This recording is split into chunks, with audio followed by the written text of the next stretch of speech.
Hi guys, it's Chloe and welcome back to my channel. But today I'm going to talk about my near-death experience that happened a little over a week ago. And I can't wait to share this with you guys. And on that note, we're going to get started.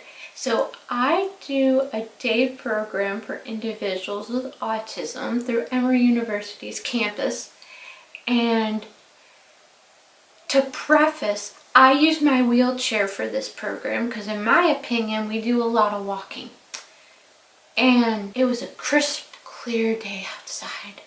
The sun was shining, the birds were chirping, and my friends and I were making our way to campus. We utilize the regular shuttles to get to where we need to because they have wheelchair ramps. So how it works is they have two entrances. They have one at the front of the bus where the driver is, and then the second one in the middle where the wheelchair ramp deploys. So what we typically do is the shuttle comes, my friends will get on. I have the group leader stay behind to be sure that I can get on, and I roll to the front of the bus to let the driver know I'm boarding, and then I meet her in the middle, and then they deploy the ramp. And this time was no different. The shuttle came, my friends got on, and the group leader stayed behind to be sure I got on. I rolled to the front of the bus to let the driver know I was boarding. And we'll call this driver A, but A took one look at me in my wheelchair and said, "Are you going to be boarding this bus?" I said yes, and she did a face palm and exclaimed, "Good Lord!" And I got to thinking, ooh, this can't be good. But I decided to go with it.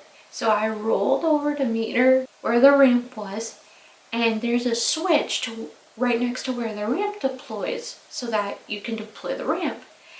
And she tries a couple times, but it doesn't work. So she loudly exclaims, "It ain't working. I'm gonna go get another driver." So she gets off the bus, gets another driver to help her. We'll call that driver B because I forget her name and for privacy purposes. And they both get on the bus, and B tells A, "Just flip the switch." And A exclaims, "I tried that, but it ain't working." And B goes, "Let me try." So she tries, and she goes, "You're right, it's not working.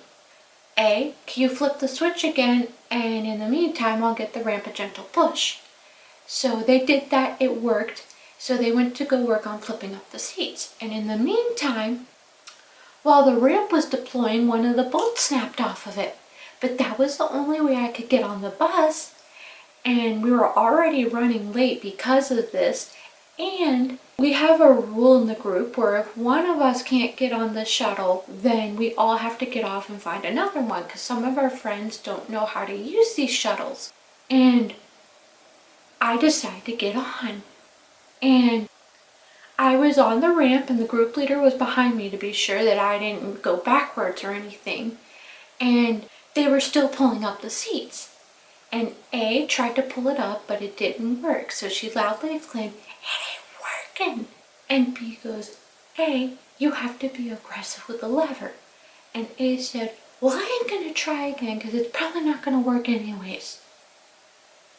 Meanwhile, my group leader and I are on a ramp with the bolt snapped off of it, meaning if anything else happened to that ramp, her and I could have gotten injured. And they got the seats up.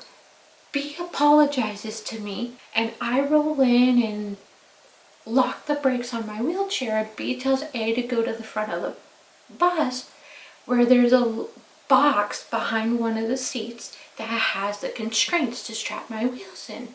And she asked her to go get it. So she gets the constraints and tries to put one of them in the grooves at the bottom of the bus because there are little grooves that you have to slide it into, and it wasn't working.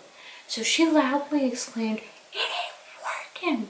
And B goes, "A, that constraint is broken and you can tell by this.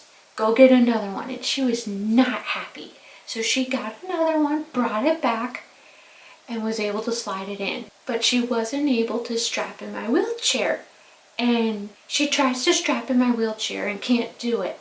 And B goes, "A, did you get any training on this?"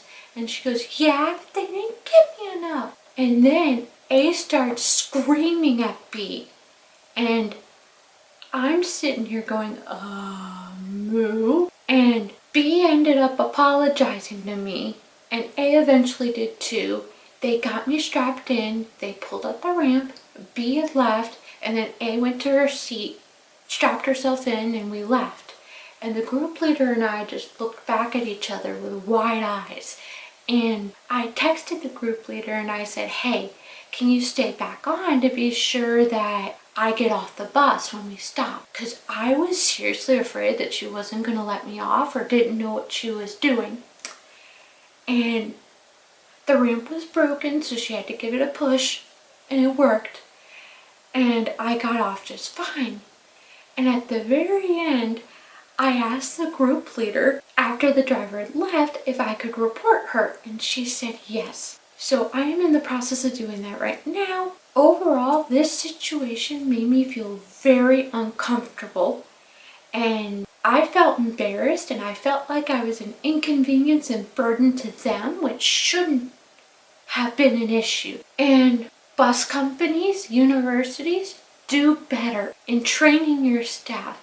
Be sure that they know what they're doing, because you'll never know when a wheelchair user is going to come on board. And if you have a bad experience, don't be afraid to speak up like I'm doing, because this wasn't my first experience. This was actually my second experience with something like that. And if you want to know the first experience, comment down below and I'll do a video on that. And able-bodied people, if you see something like that happen, don't be afraid to speak up. That's it. I thank you guys so much for watching this video, and I can't wait to see you guys again soon. Bye.